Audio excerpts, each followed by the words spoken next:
በስመ አብ ወወልድ ወመንፈስ ቅዱስ አሐዱ አምላክ አሜን። የተወደዳችሁ የልዑል እግዚአብሔር ቤተሰቦች የእናታችን የንጽሕተ ንጹሐን የቅድስተ ቅዱሳን የድንግል ማርያም የአስራት የቃል ኪዳን ልጆች ገብርኤል የጽዋ ማህበሩበት የእግዚአብሔር ሰላም የእግዚአብሔር ምሕረት ቸርነት የድንግል ማርያም እናታችን አማላጅነት የቅዱሳን መላእክት ጥበቃ የጻድቃን የሰማዕታት የደናግል የመነኮሳት በረከትና ረድኤት ከሁላችሁ ጋር ይሁን። እመሰ አማን ወልደ እግዚአብሔር አንተ ቅንጽ እምዝየ ወተወረው ታይተ እስመ ጽሑፍ ከመ ለመላእክቲሁ የእዝዞሙ በእንቲአከ ከመ ይቀቡከ በኩሉ ፍነዊከ ወበእደዊሆሙ ያነስኡከ ከመ ኢትተዓቀፍ በእብን እግርከ።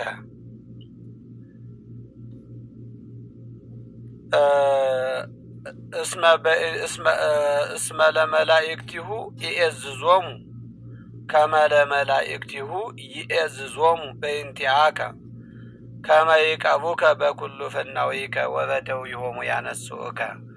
ነቢየ እግዚአብሔር ቅዱስ ዳዊት አስቀድሞ የተናገረውን አምላካችን መድኃኒታችን ኢየሱስ ክርስቶስ በዘመነ ሥጋዌው አምላክ ሰው ሆኖ በአምላክነቱ ተገልጦ ከዲያብሎስ ይፈተን ዘንድ በገዳመ ቆሮንቶስ ገብቶ 40 መዓልትና 40 ሌሊት ከጾመ ከጸለየ በኋላ ሳይውል ሳያድር ከገዳመ ቆሮንቶስ ተፈትኖ በገዳመ ቆሮንቶስ ጾሞና ጸልዮ ከወጣ በኋላ ምንድነው ከዲያብሎስ ሲፈተን ዲያብሎስ ሲፈትነው ይህንን መልሶለታል። ስለዚህ ይህንን ቃል የተናገረው ስለ ነቢየ እግዚአብሔር ስለ ቅዱስ ዳዊት ዝማሬና ትንቢት የመሰከረው እርሱ ራሱ መድኃኔዓለም ክርስቶስ ነው። ምንድነው የትምህርታችን ርዕስ የሚሆነው? በማቴዎስ ወንጌል ምዕራፍ 4 ቁጥር 6 ላይ ስታነቡ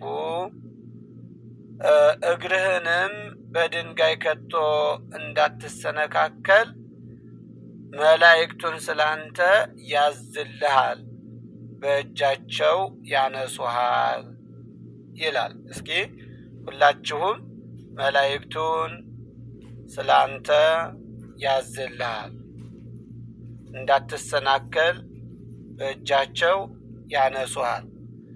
በእጃቸው የሚያነሱን እንዳንሰነካከል የሚጠብቁን፣ ከፈተና የሚጠብቁን፣ ከመከራ የሚጠብቁን መላእክቱን ማን ያዛቸዋል?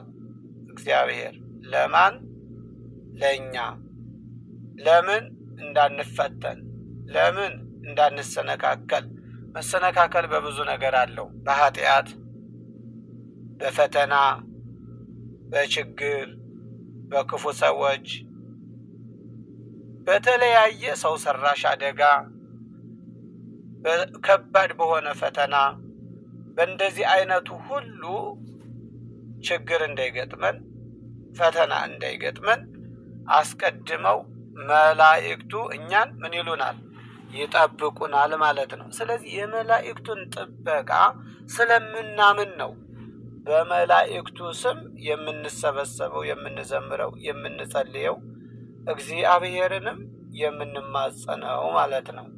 ስለዚህ የምንማጸነው ጸሎት፣ የምናቀርበው ምስጋና፣ የምናቀርበው መስዋዕት ገንዘባችንን፣ ጉልበታችንን፣ ሀብታችንን ሁሉ ለእግዚአብሔር ስንሰጥ፣ ለመላእክቱ ስንሰጥ ስለ መላእክቱ እርሱ ደግሞ ያዘዘው ነገር አለ።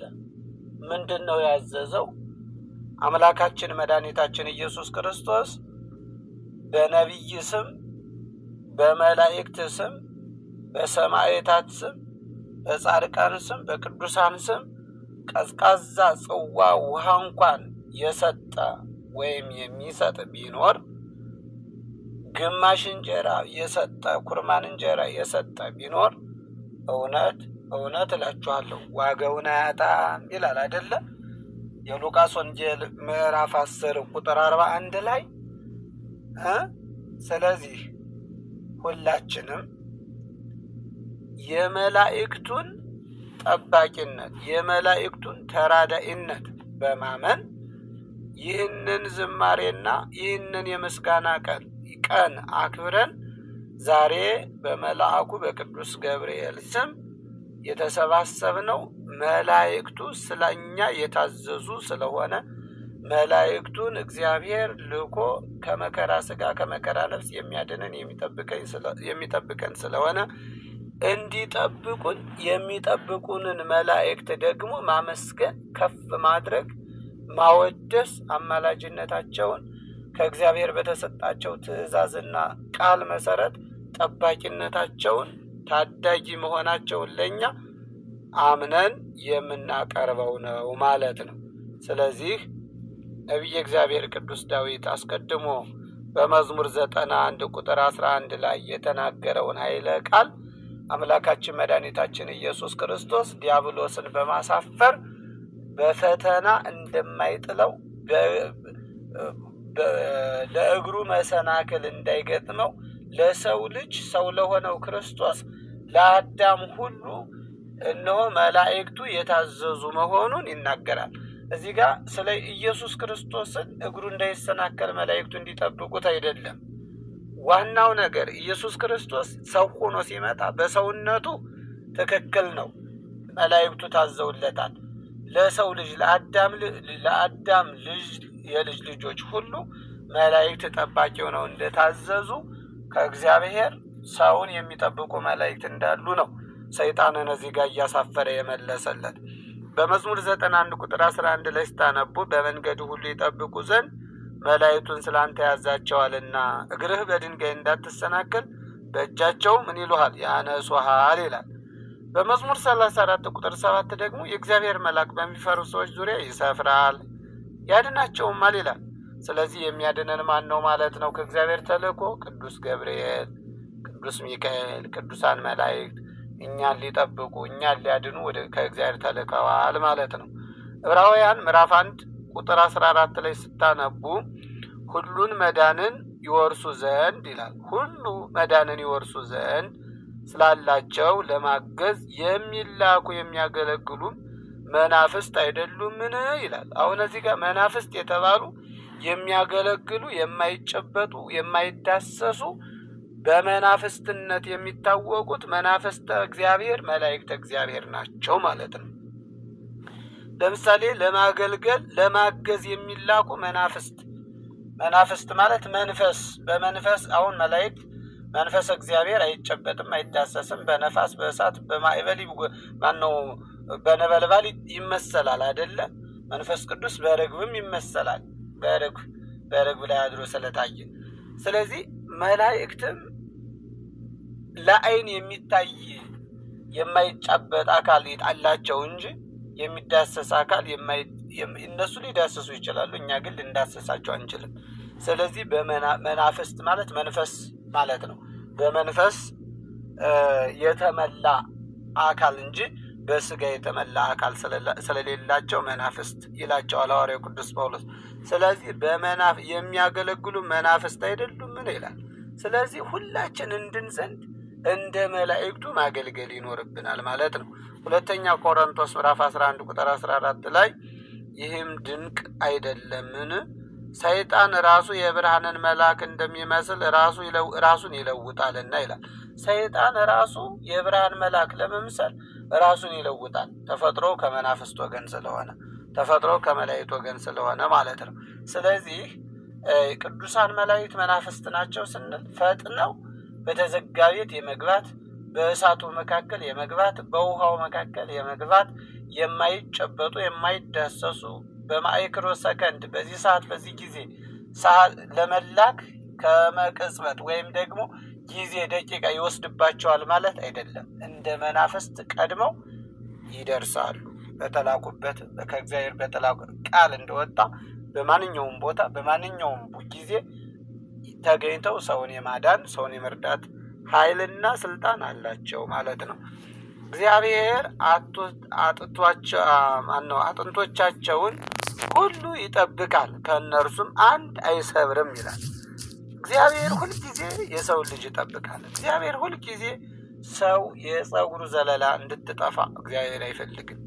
ስለዚህ ሰው ከእግዚአብሔር አፍ በሚወጣው ቃል ሁሉ እንጂ በእንጀራ ብቻ አይኖርም ተብሎ ተጽፏል በማለትም ጭምር ሰይጣንን ሲያሳፍረው በማቴዎስ ወንጌል ምዕራፍ 4 ቁጥር 4 ላይ እናያለን። ስለዚህ ቃል ኪዳንህ ከምድረ በዳ ድንጋይ ጋር ይሆናልና የምድረ በዳ አራዊት ካንተ ጋር ይስማማሉና እያለ ኢዮብ ራሱ ስለ እግዚአብሔር ቃል ኪዳን በእውነት ይናገራል። አሁን ከምድረ በዳ ድንጋይ እንግዲህ ኢዮብ ነገር ያለው ሆኖ አይደለም። ቃል ኪዳን ከምድረ በዳ ድንጋይ ጋር አይሆንም። የምድረ በዳ ድንጋይ የተባለ በምድረ በዳ ራሱን ጃንደረባ አድርጎ ለእግዚአብሔር መባ ሆኖ ራሱን ሰጥቶ የሚኖረውን ነው። ልብ በሉ። ቃል ኪዳንህ ከምድረ በዳ ድንጋይ ጋር ይሆናልና ይላል። የምድረ በዳ አራዊት ከአንተ ጋር ይስማማሉና ይላል። ድንጋይ የሚለው እዚህ ጋር ድንጋይ በድንጋይ አለት ለምሳሌ የማዕዘን ድንጋይ ተብሎ እርሱ ራሱ ክርስቶስ ተገልጾበታል። ስለዚህ እያንዳንዳችን ምንድነው የሚለው በሉቃስ ወንጌል ምዕራፍ 4 ቁጥር 9 ላይ ስታነቡ በመቅደስ ጫፍ ላይ አቁሞ ሰይጣን ይጠብቁ ዘንድ መላእክቱን ስላንተ ያዝልሃል፣ እግርህን በድንጋይ ከቶ እንዳትሰናከል በእጃቸው ያነሱሃል ተብሎ ተጽፏልና የእግዚአብሔር ልጅ እስከሆን ከዚህ ወደ ታች ራስን ወርውር ብሎ ዲያብሎስ ጌታችን መድኃኒታችን ኢየሱስ ክርስቶስን በመዘባበት ይጠይቀው ነበረ። ኢየሱስ ክርስቶስም ክብር ይግባውና መልሶ እንዲህ ነው ያለው አይደለም? ጌታን አምላክህን አትፈታተነው ተብሎ ተጽፏል ብሎ ከዚህ ወግድ አንተ ሰይጣን ብሎ አስወግዶታል። ስለዚህ ቅዱሳን መላእክት እኛን የሚጠብቁ እግዚአብሔር ለሰው ልጅ ቃል ኪዳን የገባው መላእክቱ እንዲጠብቁት ነው። አዳምን ሲፈጥረው በገነት ሲያኖረው መላእክት እንዲላላኩት፣ መላእክት እንዲያገለግሉት፣ መላእክት እንዲያመሰግኑት፣ መስዋዕቱን ወደ እግዚአብሔር የእግዚአብሔርን ምሕረት ወደ እሱ እንዲያመጡለት ለሰው ምሕረት ተቀባይ ለሰው ጸሎት ተቀባይ አድርጎ ነው እግዚአብሔር የፈጠራቸው ማለት ነው። ስለዚህ እያንዳንዳችን እንዲሁ የቅዱሳን መላእክትን ዝክር ስንዘክር ቀለል አድርገን እንዳናየው። እሺ፣ ቅዱሳን መላእክት በእውነት ለመናገር ስማቸው በተጠራበት ፈጥነው ይደርሳሉ። ስማቸው በሚጠራበት ቦታ ፈጥነው ይገኛሉ። ቅድስት ኢየሉጣና ቅዱስ ቂርቆስ በፍጥነት እግዚአብሔርን ሲጠሩ መላእክቱን እግዚአብሔር መልአኩ ቅዱስ ገብርኤል ልኮላቸዋል። አናንያ፣ አዛርያ፣ ሚሳኤል እግዚአብሔርን ሲጣሩ መልአኩን ልኮ አድኗቸዋል። ዳንኤል በአንበሳ ጉድጓድ ውስጥ ሆኖ ወደ እግዚአብሔር ሲጣራ እግዚአብሔር መልአኩን ልኮ አድኖታል። እስራኤላውያን ከግብጽ ባርነት ወጥተው ባሕረ ኤርትራን ሊሻገሩ ባሕረ ኤርትራ ዳር ላይ ቆመው ወደ ኋላ ሲመለከቱ ፈርዖን እስከነ ሰራዊቱ በፈረስ ሰረገላ እየበረረ ሲመጣባቸው ተመልክተው ወዮልን፣ ወየታ አለብን፣ ሙሴ በግብጽ ባርነት ብንኖር ይሻለን ነበረ፣ ወዴት እንጠለል፣ ወዴት እንግባ? ከፊት ለፊታችን ባሕረ ኤርትራ ቆሟል፣ ከኋላችን ደግሞ ፈርዖንና ሰራዊቱ እኛን ሊያርዱ ወደኛ እየመጡ ነው። ወዮልን፣ ለዚህ መከራ ዳረከን፣ በግብጽ የነበረው መከራና ስቃይ ይሻለን ነበረ እያሉ ተጨንቀው ነበረ። በተጨነቁበት ባህሩን በትምህርተ መስቀል ምተዋለው። ያን ባህር በትምህርተ መስቀል ሙሴ መታው። ባህሩ ከሁለት ተከፈለ፣ የብስ ሆነላቸው። በየብሱም እስራኤላውያን ዕቃቸውን በሙሉ ጭነው እስከ ጋሪዎቻቸው እስከ ፈረሶቻቸው የጫኑትን ዕቃ ይዘው ባሕረ ኤርትራ ተከፍሎላቸው ተሻግረው ባህሩን ከጨረሱ በኋላ ፈርዖናውያን ደግሞ እስራኤላውያንን ለመግደል ከኋላቸው ፈርዖን ሰራዊቱን አስከትሎ ባሕረ ኤርትራ ገብቶ ባሕረ ኤርትራን ሳይሻገር ጫፍ እንደደረሰ ያ ባህር ሙሴን መልሰ ምተዋለው። ተመልሶ ሙሴ መጥተው ባህሩ ተመልሶ ተከደነ። ፈርዖን እስከ ሰራዊቱ በባሕረ ኤርትራ ነው ተሰጥሞ የሞተው ማለት ነው። ስለዚህ የእግዚአብሔር መላእክት ለሰው ልጅ ምሕረትን የሚለምኑ ናቸው። ምልጃቸው ከሰው ልጅ ዘወር ብሎ አያውቅም። ሁልጊዜ ለእግዚአብሔር ይለምናሉ። ቅዱስ ሚካኤል መልአከ ምሕረት ወሳይል ነው ስሙ። ለምን ቅዱስ ሚካኤል መልአከ ምሕረት መልአከ ሳይል የሚባለው የምሕረት መልአክ፣ የሰላም መልአክ፣ የይቅርታ መልአክ ነው። ከመንበረ ጸባዖት ከቅድስት ሥላሴ ዙፋን ስር ቆሞ ለሰውና ለእንስሳ፣ ለባህር፣ ለነፋስ፣ ለሁሉ ነገር ይጸልያልና። ቅዱስ ገብርኤልም ደስታን የሚያመጣ የደስታ ዜና ነጋሪ ነው። ጤና ላጡት ጤናን ይዞ ይመጣል። በረከት ላጡት በረከት ይዞ ይመጣል። ሰላም ላጡት ሰላም ይዞ ይመጣል። ስለዚህ ደስታን የሚያበስር ቅዱስ ገብርኤል ነው። ስለዚህ በማቴዎስ ወንጌል ምዕራፍ 4 ቁጥር 6 ላይ የተነገረው ቃል ይህ ነው።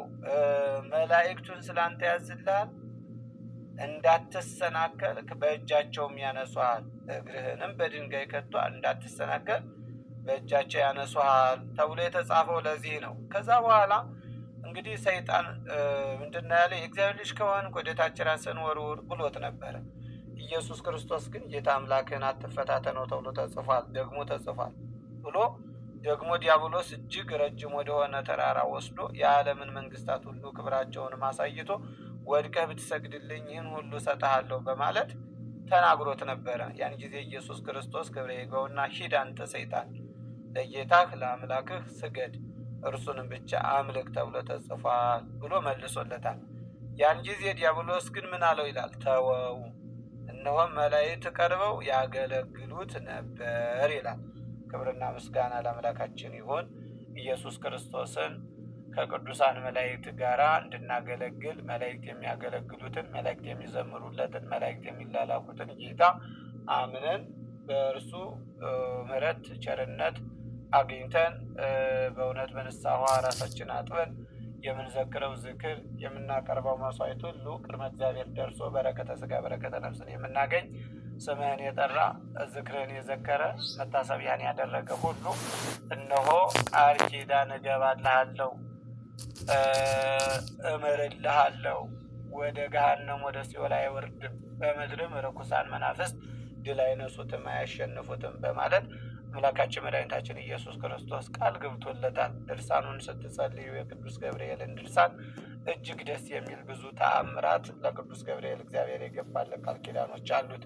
ስለዚህ ሁላችንም መልአኩ ቅዱስ ገብርኤልን አስቀድሞ ዳንኤል በትንቢተ ዳንኤል ምዕራፍ 9 ቁጥር 21 ላይ ስታነቡ አስቀድሞ ገናም በጸሎት ስናገር እነሆ መልአኩ ቅዱስ ገብርኤል ወደ እኔ እየበረረ መጣ፣ በማታ መስዋዕት ጊዜ ዳሰሰኝ፣ አበረታኝ፣ አጽናናኝ እንዳለ አስቀድሞ ደግሞ በትንቢተ ዳንኤል ምዕራፍ 8 ቁጥር 16 ላይ ስታነቡ አስቀድሜ በራእይ